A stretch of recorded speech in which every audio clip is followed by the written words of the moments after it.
What's up, tennis fans? Sleepy Picks here. We got some quarterfinals to talk about. This one is going to be between Tommy Paul and Flavio Cobolli. Let's take a look at the matchup.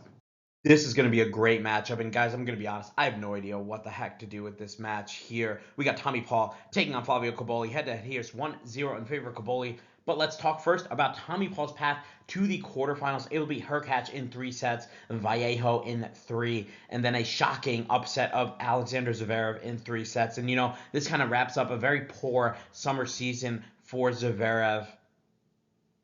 Let's talk a little bit about this Zverev-Paul match because there are a few things that I wanted to note. Number one, Zverev had a match point in that breaker. The score was 4-6, 7-6, 6-4. Zverev had a match point in that breaker, up 6-5, and it really felt like this match was going to be done and dusted. We wouldn't even have anything more to say about it. But he plays this very nervous, tight match point, and you can just feel it. Like you watch as they're in a backhand rally, kind of going like center, but towards the backhand side, and you can just feel it. Like the Zverev shots are starting to get shorter and shorter and shorter, and then he finally misses one into the net. And if you're Tommy Paul, you might as well. That's his better side. If he misses a forehand with the rally ball, I guess, maybe you say, okay, that's his weaker side. But on the backhand he's missing, honestly, guys, if Zverev has those types of nerves, I feel like he's better off just roping a backhand down the line. Even though yes, maybe you don't really have a great look at it, but what's the risk? You know within 9 shots you're probably going to lose that point. So you might as well take a risk and maybe put some pace on the ball and see if you can throw Tommy off a little bit. Tommy's able to hold on to that breaker 8-6. Zverev goes up 4-2 in the third set, and you think again, it's done. And Tommy's able to rattle off 4 straight games to win 6-4. Now, that final break of the Zverev serve was a really tough one. At 30 all, they pause because of a rain delay. And then they come back out, and Zverev hits a double fault. Tommy was able to get the Zverev first serve back in play on the break point and get the break there. And guys, all the credit to Tommy Paul. I thought he played great. I thought the second set, he upped his game. He upped his aggression. He really started to take it to Paul, was coming into net. He really started to take it to Zverev, was coming into net, putting a lot of pressure on him, not letting him get comfortable. We even saw a one-handed backhand passing shot from Tommy. I mean, his talent level is through the roof, and that was on full display today. I felt like in some of these bigger moments, he kind of realized that Zverev was going to kind of cough up an error, and we saw Tommy get a little bit more. I don't want to say defensive because he wasn't really far back. He was just willing to kind of put in a few more rally balls to see if Zverev was going to force the error, and if not, Tommy was looking to find some offense later in the rally. I mean, I do really give Paul a lot of credit. I thought he returned the Zverev serve extremely well too. But this is a match that Alexander Zverev has to win, and this is a match that to me, it's so hard. It doesn't matter what the U.S. Open draw looks like. It's going to be hard for me to pick Zverev to win a slam when you see something like this. But this is a big win for Tommy Paul. I said in the comments, guys, I really thought this is an indicator for us. Can Tommy Paul make a run at the U.S. Open? Does he have that confidence? Does he have the focus? We talk about lost to Mychek in straight sets, lost to Lerner Tien, only winning 5 games against Lerner, but now comes out here and beats a top 3 player in Alexander Zverev. What more can we say? A great match from Tommy Paul. Let's talk about Cobolli's path to the quarterfinals here. It will be Kekmanovic in 3 sets, Alexander Blocks in 3, and then Rafael Hadar in 3 sets. And guys, this was a fun match to watch. Both guys roping their shots, forehands on full display. I thought the Cobolli forehand looked phenomenal today.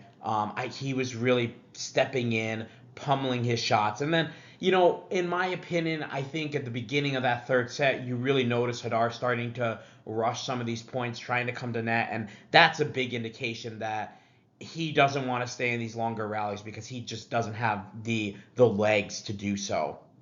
So I think that kind of threw him off a little bit. Like he really had one way of winning in that third set, and it just didn't work. It just didn't work for him. Cobolli was able to get a break in the middle of that set and then hold for a 6-3 win. But this is a really nice match from Flavio Cobolli. I mean, these guys going back and forth, breaking each other in the second set. And I mean, you had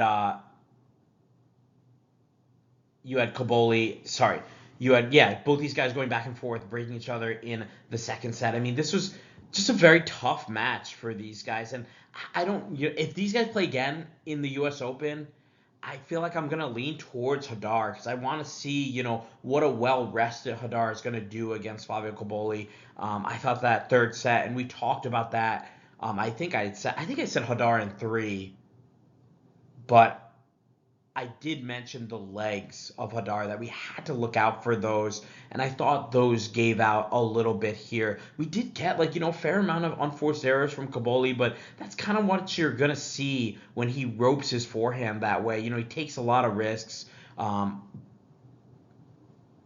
here they paid off.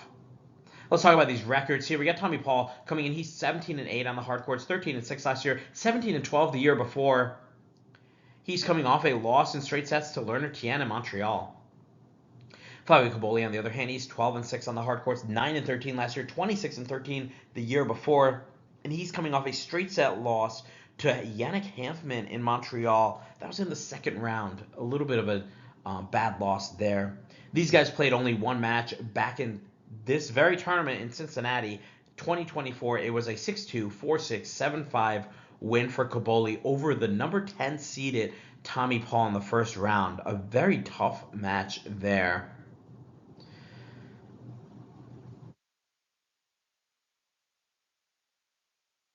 Guys, this is such a hard match to pick.